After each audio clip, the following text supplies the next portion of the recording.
Apocalipsis 20, venimos hablando sobre el tema, el glorioso y gran reino milenial. ¿Por qué hablar de este tema? Porque es una enseñanza de Dios para la iglesia. Dios a través de la palabra quiere informar a todos los creyentes lo que Él ha determinado hacer en la historia humana. Y allí está escrito en la Biblia todo lo que ha de suceder hasta el fin. Mucha gente menosprecia la Biblia, pero es el libro más antiguo y más moderno. No se levantará un libro que sea más moderno que la Biblia, pues allí están escritas las cosas del fin, cosas que están por delante y que la gente ignora. Tome ese tiempo para leer la Biblia, por favor. Nos ponemos de pie por tratarse de la palabra del Señor. Apocalipsis 20, versículos 1 al verso 6. Tiene un subtítulo. ¿Cuál es? Claro, porque de eso es que habla la palabra. Dice el verso 1, vi a un ángel que descendía del cielo con la llave del abismo y una gran cadena en la mano, y prendió al dragón, la serpiente antigua, que es el diablo y Satanás, y lo ató por 1000 años.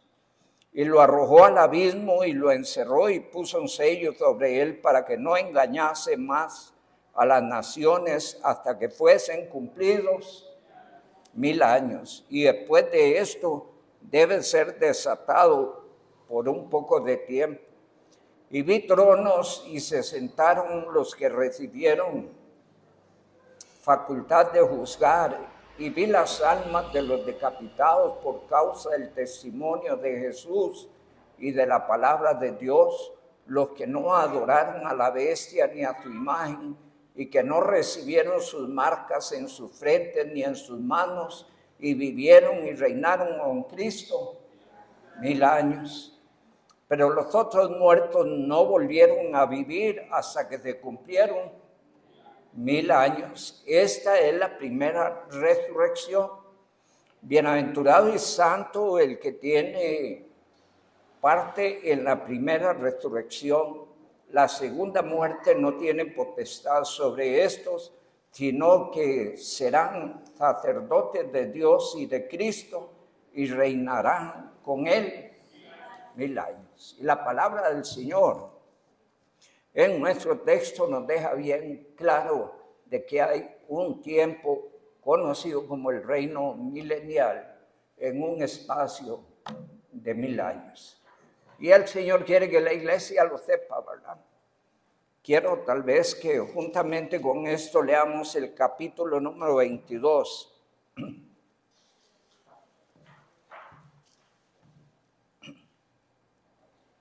Capítulo 22, verso 6. Y me dijo, estas palabras son fieles y verdaderas. Y el Señor, el Dios de los espíritus de los profetas, ha enviado su ángel para mostrar a sus siervos las cosas que deben suceder pronto. Verso 16. Yo, Jesús, he enviado mi ángel para daros testimonio de estas cosas en las iglesias. Yo soy la raíz y el linaje de David, la estrella resplandeciente de la mañana. De manera que todo Apocalipsis es un mensaje para la iglesia, no como un asunto sobre el cual tengamos que pasar o vivir, sino un asunto del cual Dios quiere informarnos de lo que Él va a hacer. Y el creyente debe estar interesado en todo lo que Dios diga en su palabra. Inclinamos nuestro rostro, oramos. Amado Dios, alabamos tu nombre, te damos la gloria, la honra y la alabanza. Tú eres, oh Dios, el soberano de todas las cosas, el creador y sustentador del universo, el que nos amó con amor eterno y, Señor, manifestó la expresión de ese amor en una forma incomparable y gloriosa, enviando a su Hijo y ofreciéndolo en sacrificio en nuestro rescate. Gracias, mi Dios, por tu amor, bondad y misericordia en Cristo. Gracias, oh Dios, por el sacrificio bendito de la cruz, a través del cual, Señor, somos justificados y limpiados de todo pecado, reconciliados contigo, hechos tus hijos. Gracias, mi Dios, por tu gracia y misericordia en Cristo. Gracias por la oportunidad de estar en esta noche alabando y bendiciendo tu nombre. Gracias, mi Dios, por tu bendita palabra. Solo ella es la verdad. Y tu palabra misma dice, la fe es por el oír y el oír por la palabra de Dios. Y tu palabra misma dice, Padre, santifícalos en tu verdad. Tu palabra es verdad. Ayúdenos, Señor, a prestar la atención necesaria a tu palabra, a tomar tiempo para leerla y meditarla, pero más que esto, mi Dios, para ponerla en práctica, que tu palabra venga a ser norma y guía de fe para la vida del creyente. Continúa bendiciendo, oh buen Dios, tu iglesia, y ayúdenos a hacer un testimonio en el pueblo de Naranjo, a resplandecer esta iglesia como columna y baluarte de la verdad. Hazla brillar como antorcha que alumbra en lugar oscuro. Y a nosotros, Señor, concédenos la bendición de poder ver culto a culto, actividad a actividad, en los diferentes departamentos y actividades. Por favor, déjenos ver tu gloria. Te lo pedimos con acción de gracias, en el nombre de Cristo Jesús, Señor nuestro. Amén. Pueden sentarse.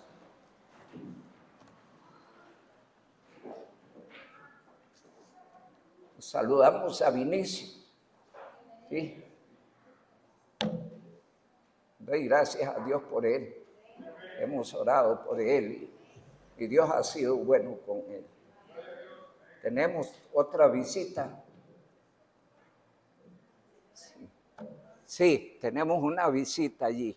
Una señora nos visita. Les saludamos en nombre de Cristo. Les decimos bienvenida. Puede tomar asiento.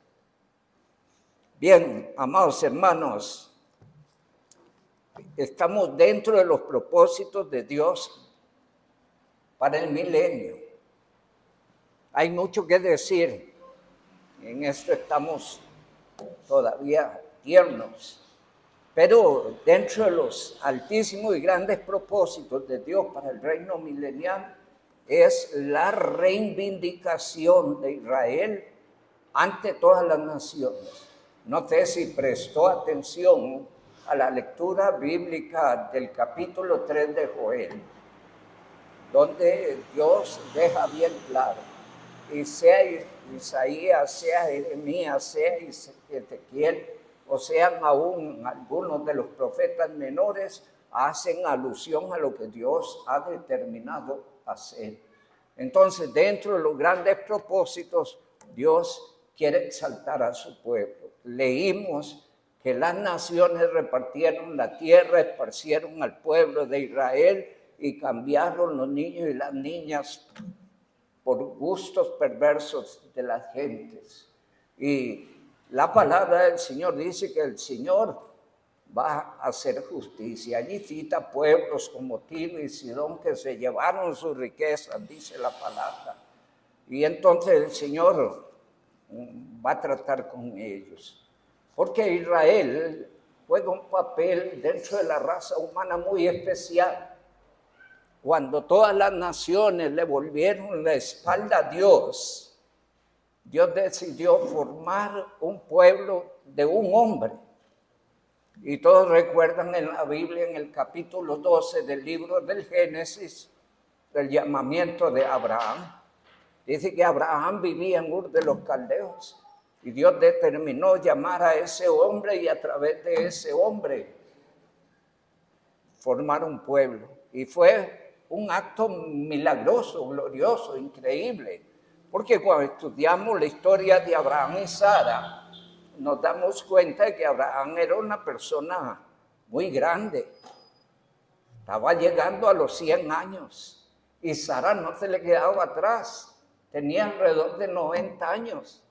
Fuera de las posibilidades, humanamente hablando, de poder engendrar. ¿Sí?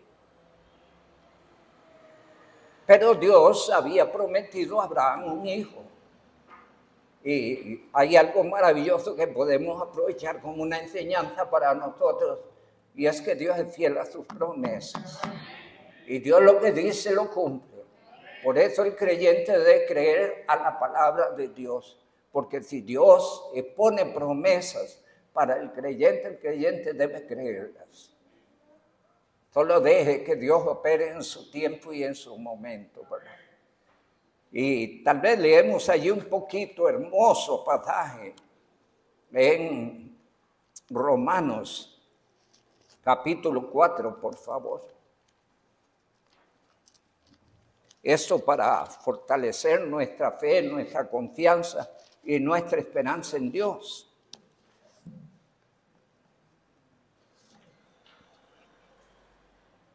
Dice el verso 17. Como está escrito, te he puesto por padre de muchas gentes delante de Dios, a quien creyó, el cual da vida a los muertos y llama las cosas que no son como si fuesen. Es decir, lo que Dios dice se da, aunque nosotros no veamos por dónde se cumplirá. ¿Estamos? Y entonces dice el verso número 18 que Abraham dice, él creyó en esperanza contra esperanza. ¿Qué significa? Él puso su esperanza en la promesa de Dios, pero humanamente él vio que no tenían esperanza. Pero fue más fuerte la fe en la promesa de Dios y allí se fortaleció su esperanza por encima de las posibilidades que ellos tenían, que humanamente eran nulas. Y entonces dice la palabra en el verso 18, él creyó en esperanza contra esperanza para llegar a ser padre de muchas gentes, conforme a lo que se le había dicho. Así será tu descendencia. 19, no se debilite, por favor. A veces persistimos en una oración esperando y confiando, y pasa el tiempo y no vemos la luz por ningún lado. Pero créanle a Dios. Allá había un caso imposible cuando murió Lázaro, ¿verdad? Y decía que tenía 4 días y apestaba ya. Y le dice el Señor a la hermana de Lázaro, un pasaje que citó el hermano Alejandro el martes, y está en Juan 11:40, donde el Señor le dice a su hermana, no te he dicho que si crees verás la gloria de Dios. Humanamente era un imposible. ¿Quién va a levantar un muerto que ya está en su proceso de descomposición? Dios. Entonces hay cosas que humanamente para nosotros son imposibles, pero hemos creído en un Dios que todo lo puede. Amén. Y Dios le había hecho promesas a Abraham y él las creyó, aun cuando humanamente se veía y bueno, no hay posibilidades humanamente, y creo que ni científicamente, ¿verdad? Pero Dios cumple sus promesas. Amén. Y dice el verso 19, y no se debilitó en la fe al considerar su cuerpo que estaba ya como muerto, siendo de casi 100 años, o la esterilidad de la matriz de Sara. Mire, habían varios problemas allí. Problemas de vejez, problemas de que ya había pasado el tiempo de ella, y además de esto era estéril. Muchos problemas, ¿verdad? Pero para Dios no hay problemas. Los problemas los vemos nosotros. Solo debemos orar y creer en Dios. Amén. Y dice el verso 20, tampoco dudó por incredulidad de la promesa. ¿Qué significa? No dudó de la fidelidad de Dios a su palabra y sus promesas. Dice la palabra del Señor, sino que se fortaleció en fe, dando gloria a Dios. Mire, una fe que glorificaba a Dios como si ya Dios lo hubiera hecho. Es algo parecido allá en Filipenses 4:6, cuando se invita a orar y concluye el texto, que esa oración debe ser con acción de gracias. Y aquí él le daba gloria a Dios como si ya el asunto hubiera ocurrido. Qué fe, qué confianza en Dios y su palabra, en Dios y sus promesas. Y dice la palabra del Señor, verso 21, plenamente convencido que era también poderoso para hacer todo lo que había prometido. Amén. Y entonces la historia de Israel nace en una forma milagrosa. Solo Dios pudo hacerlo. Y muchas veces Dios hace las cosas de esa manera para que los hombres vean que no es por ellos ni porque habían posibilidades o podían, sino toda la obra es de Dios, igual que la salvación. No por obras para que nadie se gloríe, dice la palabra. Para que si alguno se gloría en el Señor. Y aquí eso es lo que está haciendo Abraham. Y entonces Dios da a Isaac. Isaac tiene a Jacob y a través de Jacob nacen 12 hijos. 2 de ellos son desechados y son añadidos 2 hijos de José que vienen a conformar las 12 tribus que dan a luz lo que hoy conocemos como el pueblo de Israel. Pero ¿quién lo ha hecho? Dios. Y es un pueblo que Dios ha amado, pero que el mundo ha atropellado. Más que el mundo, entendamos que hay alguien que se ha afanado por destruir la obra de Dios. Y es el diablo. Todo caminaba muy bien en el jardín del Edén hasta que apareció Satanás conversando con Eva. Y todas las cosas se trastocaron, ¿sí? Gracias a Dios por Jesucristo, porque en Jesucristo te vuelve a recobrar todo lo que se pierde en Adán. Y entonces el enemigo ha querido destruir a través desde su origen al pueblo de Israel. Ya conocemos la historia de Israel en Egipto, Éxodo 1, 2, y el llamamiento de Moisés, capítulo 3. La estaban pasando mal. Moisés es salvado en forma milagrosa, ¿sí? Y así a través de la historia, las naciones se han ensañado contra Israel. Y lo han puesto como el pueblo vil, despreciable, pero los despreciables son los que han hecho esparcir al pueblo de Israel y han querido repartir sus tierras. Y son las naciones que han tomado decisiones sobre quién vive o quién no vive en Israel, cuando es la tierra que Dios dio a ellos. Y la han repartido antojadizamente. Entonces vemos allí que uno de los propósitos de Dios en el milenio es reivindicar a ojos de todas las naciones al pueblo de Israel. Volvemos allí a Joel, por favor.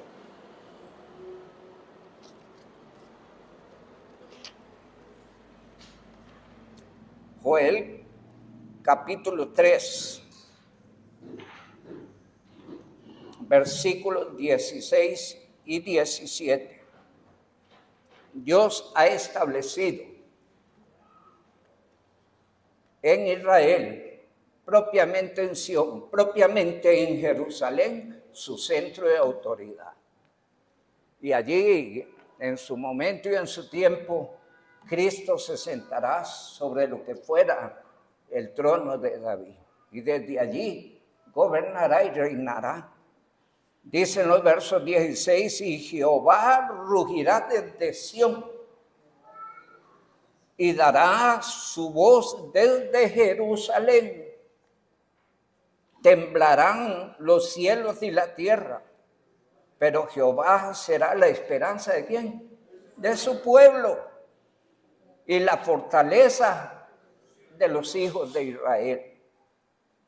Y conoceréis que yo soy Jehová vuestro Dios, que habito en Sión, mi santo monte, y Jerusalén será santa, y extraños no pasarán más por ella. Y eso habla no solo de que será centro de autoridad, sino que también habla de la reivindicación de Dios sobre esta tierra, que ha habido momentos en que ha sido tierra de nadie, por lo menos por 1900 años. A partir del 48 las cosas cambian en cumplimiento de una profecía donde Dios dice, nacerá una nación en un día, y eso sucedió con Israel después de 1900 años. También dice el Salmo 122.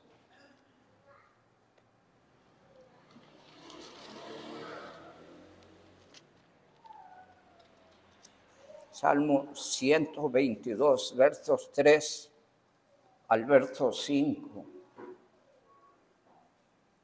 Jerusalén, que se ha edificado como una ciudad que está bien unida entre sí, y allá subieron las tribus de Jah, conforme al testimonio dado a Israel, para alabar el nombre de Jehová, porque allá están, ¿qué están allí? Las sillas del juicio y los tronos de la casa de David. Allí el centro de autoridad, desde donde Dios juzgará, donde mostrará a las naciones su amor por Israel, donde Él mostrará la gloria de Israel a ojos de todas las naciones. Jerusalén ha sido una ciudad amada por Dios, y eso es maravilloso. Que Dios ame a un pueblo, que ame una ciudad específica, eso es maravilloso. En el Salmo 87,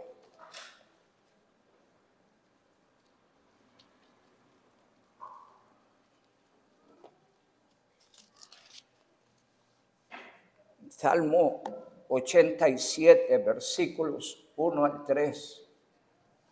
Allí hay un subtítulo, el privilegio de morar en Sión. Su cimiento está en el monte santo. Verso 2. Ama Jehová las puertas de Sión, más que todas las moradas de Jacob. Cosas gloriosas se han dicho de ti, oh ciudad de Dios. Jerusalén es la ciudad de Dios. Y ha sido el motivo del pleito, ¿verdad? De hecho, allí está una mezquita, el lugar donde estuvo alguna vez el templo. Es un lugar controlado por los árabes. Los judíos solo se reúnen al pie del muro de los lamentos. Allí los ve uno orando y hacen peticiones en papelitos. A veces hacemos peticiones aquí la femenil y lo echamos en una cajita. Eso no es una idea de nosotros. Pareciera una costumbre del pueblo de Dios, ¿verdad? Y entonces ponen peticiones en papelitos y buscan hendiduras entre las piedras y los meten allí.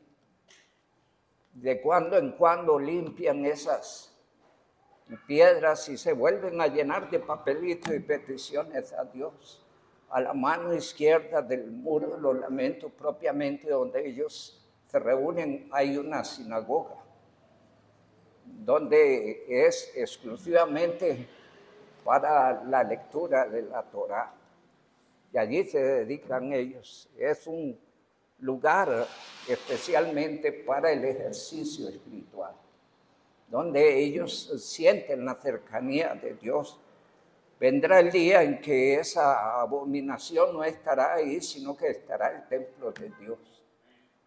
Sin embargo, sabemos por la profecía que solo servirá por 3 años y medio, porque en los siguientes 3 años y medio ese lugar será profanado. Pero bueno, lo que destaco es que Sión, Jerusalén, el pueblo de Israel, son muy amados por Dios. Y es importante que esto lo tengan presente los creyentes para que oren por ese pueblo. Porque no veo otra nación que se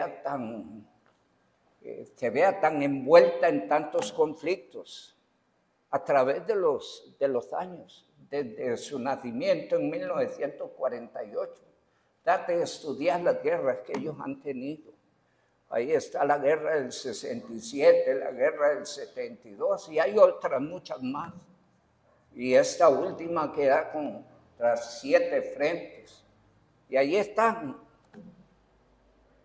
por la gracia y la misericordia de Dios. Porque ellos son el pueblo amado de Dios. Y los creyentes debemos amar a ese pueblo. Tratemos de ver el pensamiento de Pablo respecto a ellos. En 1 Corintios capítulo 10. No, perdón, vamos a ver. Romanos 10. Romanos capítulo 10.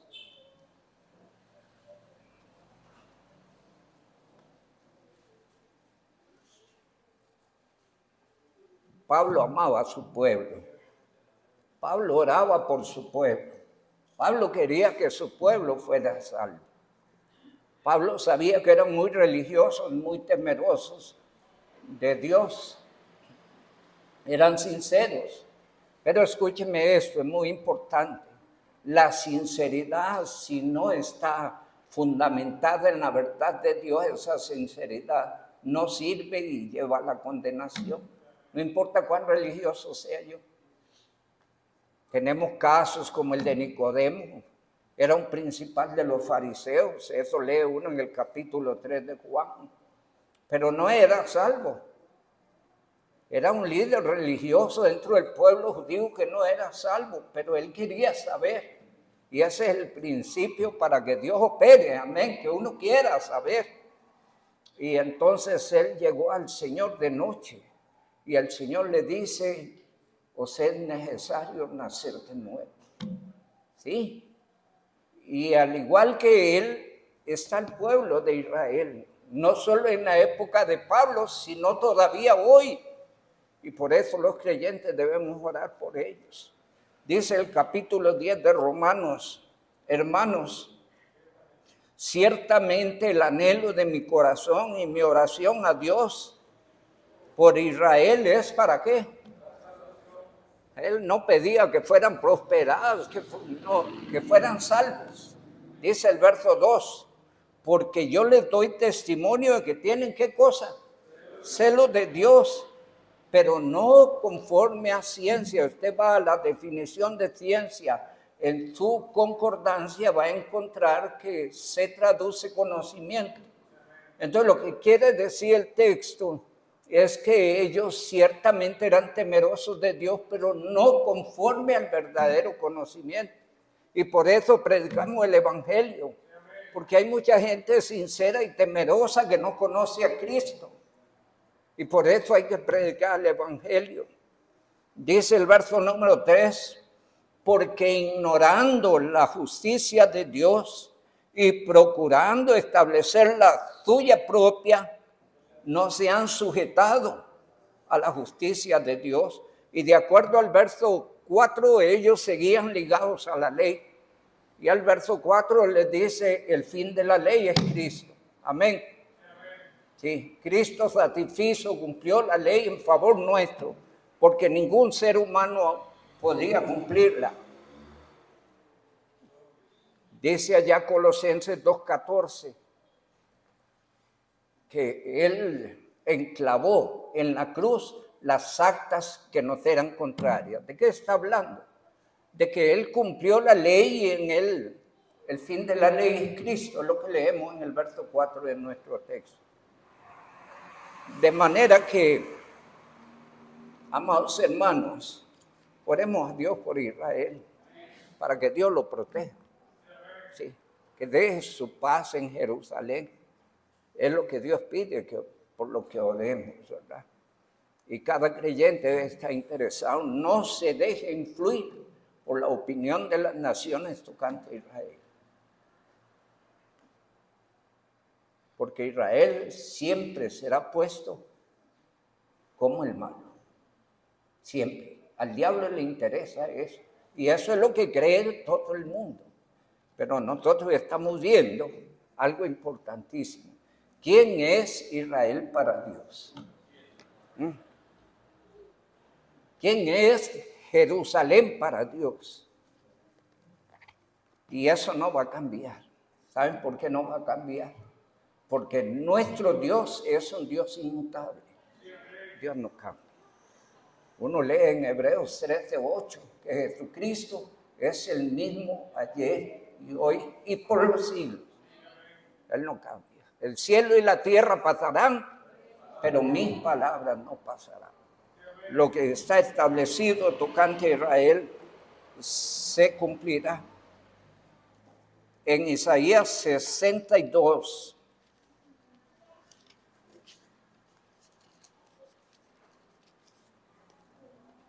versículo 1, 62:1, dice la palabra: por amor a Sión no callaré, y por amor de Jerusalén no descansaré, hasta que salga como resplandor su justicia y su salvación se extienda como una antorcha. Pasaje maravilloso.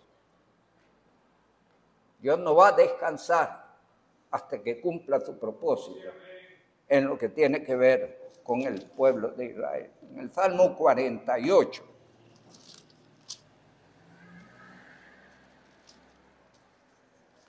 versículos 1 y 2, hay un subtítulo hermoso que dice: hermosura y gloria de Sión. Grande es Jehová y digno de ser en gran manera alabado en la ciudad de nuestro Dios, en su monte santo. Hermosa provincia, el gozo de toda la tierra, es el monte de Sión, a los lados del norte, la ciudad del gran rey. Y es un texto que hace alusión de que es la ciudad de Jesucristo. Allí gobernará Él como Rey de Reyes y Señor de Señores. Y dice San Mateo, capítulo 5, versos 35.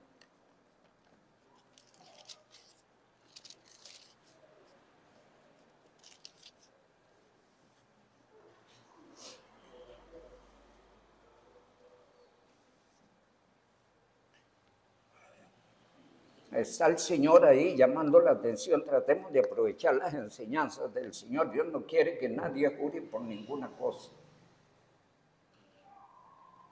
A veces uno usa el juramento como forma de confirmar la veracidad de lo que está diciendo. No necesitas hacerlo, solo cumple, ¿verdad? Y a veces hace juramentos que no tienen sentido. Y tal vez leemos aquí un poquito el texto que necesitamos, el 35, pero por aquellos que pudieran estar errando en jurar o perjurar. Además, habéis oído que fue dicho por los antiguos: no perjurarás, sino que cumplirás al Señor tus juramentos. Pero yo os digo, no juréis en ninguna manera, ni por el cielo, porque es el trono de Dios, y sería toda una osadía, ¿verdad?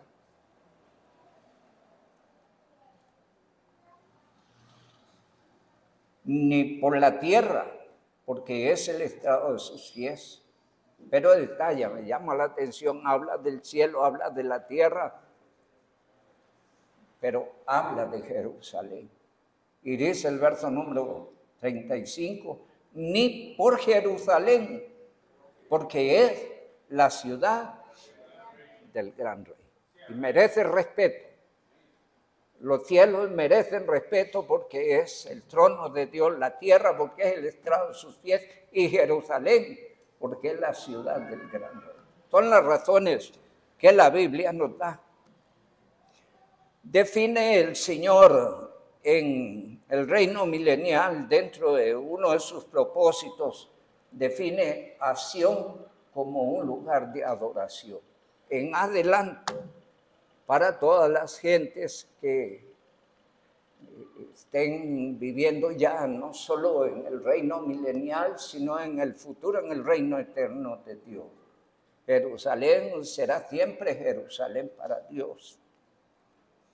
Y dice Zacarías, vamos a leer 3 textos allí. Zacarías,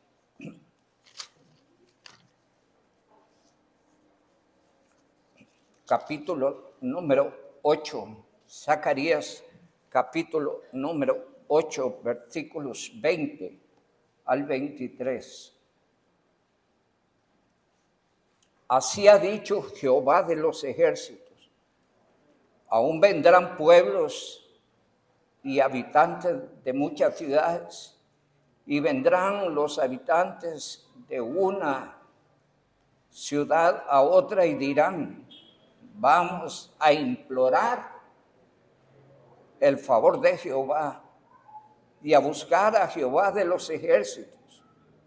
Yo también iré, y vendrán muchos pueblos y fuertes naciones a buscar a Jehová de los ejércitos. ¿A dónde? En Jerusalén, y a implorar el favor de Jehová. Verso 23, así ha dicho Jehová de los ejércitos. En aquellos días acontecerá que 10 hombres de las naciones de toda lengua tomarán del manto a un judío diciendo, iremos con vosotros porque hemos oído que Dios está con vosotros. Llegará un tiempo donde Dios reivindicará de tal manera a Israel que aún Israel conducirá a algunos a adorar a Dios. Dice, se agarrarán de sus mantos gentes extranjeras para ir a adorar el nombre de Dios. Capítulo 14, allí mismo en Zacarías. Versos 16 al verso 21. Y todos los que sobrevivieren de las naciones que vinieron contra Jerusalén, subirán de año en año para adorar al Rey, a Jehová de los ejércitos, y a celebrar la fiesta de los tabernáculos. Y acontecerá que los de las familias de la tierra que no subieren a Jerusalén para adorar al Rey, Jehová de los ejércitos, no vendrá sobre ellos lluvia. Y si la familia de Egipto no subiere y no viniere sobre ellos, no habrá lluvia. Vendrá la plaga con que Jehová herirá a las naciones que no subieren a celebrar la fiesta de los tabernáculos. Y allí la palabra del Señor nos muestra cómo Sión se constituye en un centro de adoración, cómo Jerusalén jugará un papel importantísimo en los últimos tiempos, en el tiempo del reino milenial especialmente, ¿verdad? Recuerde que en el reino milenial normalmente entran los salvos de la gran tribulación. Y durante esos 1000 años, los salvos vivos de la gran tribulación se van a multiplicar. Y el hecho de haber nacido de gente salva no significa que sus generaciones son salvas. Y entonces, por eso se habla en estos términos. Inclusive al final del reino milenial, cuando Satanás sea suelto por un poco de tiempo, va a engañar a todas estas gentes que vivieron en el mejor ambiente de la historia, pero no conocieron a Cristo como Salvador personal. Y entonces hay consecuencias. Finalmente, tanto Satanás será arrojado al infierno como todos los que logró engañar en el último tiempo del milenio irán al juicio final y desde luego a la condenación eterna.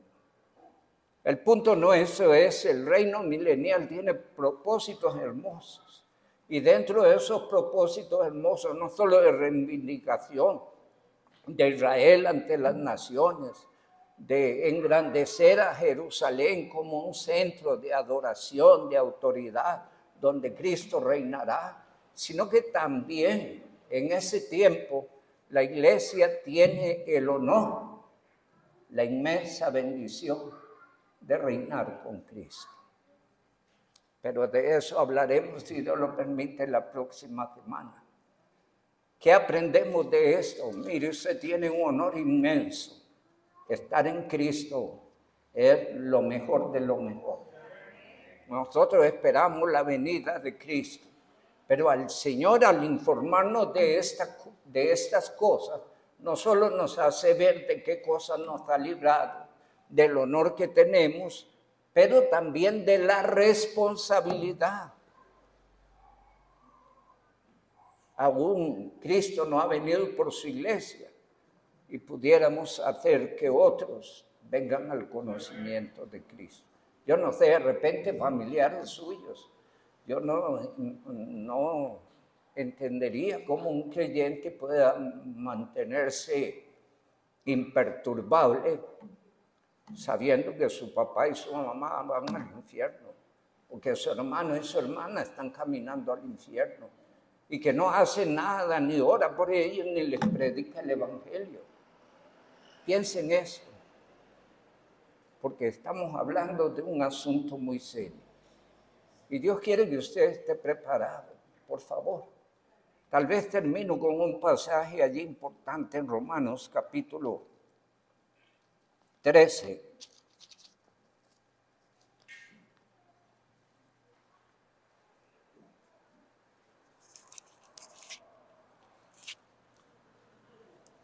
Por favor, no se descuide. ¿Cree usted que estamos viviendo los últimos tiempos?